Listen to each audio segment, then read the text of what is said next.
بسم اللہ الرحمن الرحیم۔ شروع اللہ کے نام سے جو بڑا مہربان نہایت رحم والے ہے۔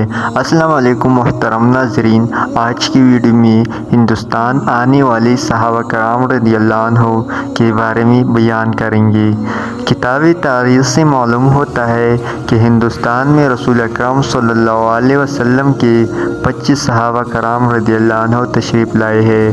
12 حضرت عمر رضی اللہ عنہ کے عہد میں، 5 حضرت عثمان غنی رضی اللہ عنہ کے عہد میں، 3 حضرت علی رضی اللہ عنہ کے عہد میں، 4 حضرت معاویہ رضی اللہ عنہ کے دور حکومت میں اور 1 یزید بن معاویہ کے زمانے میں۔ ان میں محرفین بھی ہے اور مدرکین بھی ہے۔